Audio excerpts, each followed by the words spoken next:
ప్రజలు తినడం మరియు నిద్రిస్తూ తన తీరకలేని దినచర్యను పునరుద్ధం చేస్తారు.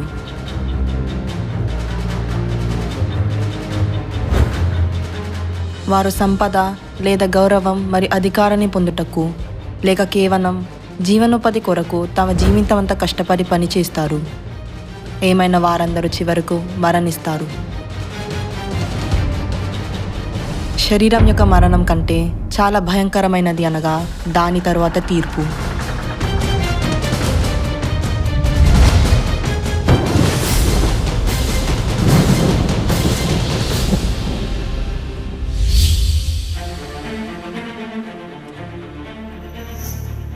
మనుషులు ఒక్కసారే మృతి పొందవలనని నియమింపబడెను.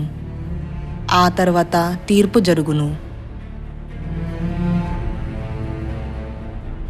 నేర కార్యకలాపాలు సీసీటీవీ కెమెరాలో నమోదు చేయబడినట్లుగానే ఈ భూమిపై మనం ఏమి చేసినను పరలోక గ్రంథాలలో నమోదు చేయబడుతుంది. ఆ గ్రంథముల యందు వ్రాయబడి ఉన్న వాటిని బట్టి తమ క్రియల చొప్పున మృతులు తీర్పు పొందిరి. నిందితుడు దూషుడో కాదో మరియు అతనికి ఏ శిక్ష విధింపబడుతుందో ఈ భూమిపై ఉన్న ధర్మశాస్త్ర గ్రంథాల ప్రకారంగా నియమింపబడుతుంది. అదేవిధంగా మరణం తర్వాత ఒక వ్యక్తి పరలోకానికి వెళ్తుందో లేదా నరకానికి వెళ్తుందో అనేది పరిశుద్ధ గ్రంథ ప్రకారంగా నియమింపబడుతుంది. వారిలో ప్రతివాడు తమ క్రియల చొప్పున తీర్పు పొందును. మరణమును మృతుల లోకమును అగ్నిగుండములో పడవేయబడెను. ఈ అగ్నిగుండము రెండవ మరణము. ఏమైనా దోషులుగా తీర్పు తీర్చబడని ప్రత్యేకమైన ప్రజలు కొందరు ఉన్నారని పరిశుద్ధ గ్రంథము సెలవిస్తుంది. ఈ మొదటి పునరుద్ధానములో పాల్గొన్న వారు ధన్యులని పరిశుద్ధ గ్రంథం యందురు. ఇటు వారి మీద రెండవ మరణమునకు అధికారము లేదు. నరకంలోని అగ్ని సరస్సులో మనం తీర్పు తీర్చి శిక్షింపబడకుండా ఉండాలంటే మొదటి పునరుద్ధానంలో పాలుపుచ్చుకున్నటకు మనం ఏమి చేయవలెను?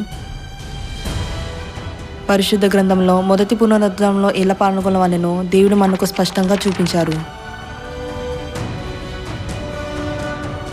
నా శరీరము తిని నా రక్తము త్రాగువాడే నిత్యజీవము గలవాడు. అంత్య దినమున నేను వానిని లేపుదును. మొదటి పునరుద్ధానంలో పాల్గొనుటకు మనం యేసు శరీరము తిని ఆయన రక్తమును త్రాగవలెను. అయితే మనం ఎలా యేసు శరీరము తిని ఆయన రక్తం త్రాగలము? తీసుకొని తినుడి, ఇది నా శరీరము, దీనిలోని మీరందరూ త్రాగుడి. ఇది నా రక్తము అనగా పాపక్షమాపణ నిమిత్తము అనేకుల కొరకు చిందింపబడుచున్న నిబంధన రక్తము.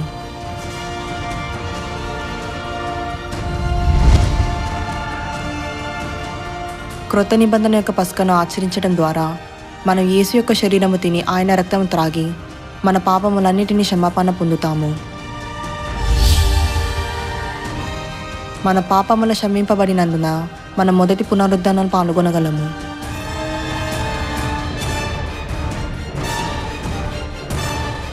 ప్రజలు గొప్ప విలువను ఏర్పరిచే భూలోక వస్తువులన్నీ మరణం తరువాత దేవుని యొక్క న్యాయపీఠం ఎదుట వ్యర్థమైనవి. ఏమైనా యేసుక్రీస్తు తన శరీరము మరియు రక్తము ద్వారా స్థాపించిన క్రొత్త నిబంధన యొక్క పస్కను ఆచరించడం ద్వారా మొదటి పునరుద్ధరణలో పాల్గొనడం విలువైనది. ఎందుకనగా మొదటి పునరుద్ధరణలో పాల్పంచుకున్న వారు మాత్రమే నరకం యొక్క శిక్షను తప్పించుకోగలరు. రండి, మనమందరము క్రొత్త నిబంధన యొక్క పస్కను ఆచరిద్దాం. తద్వారా మనం నిత్యజీవం పొంది పరలోక రాజ్యంలో యుగ యుగాలు మహిమలో జీవించేదము.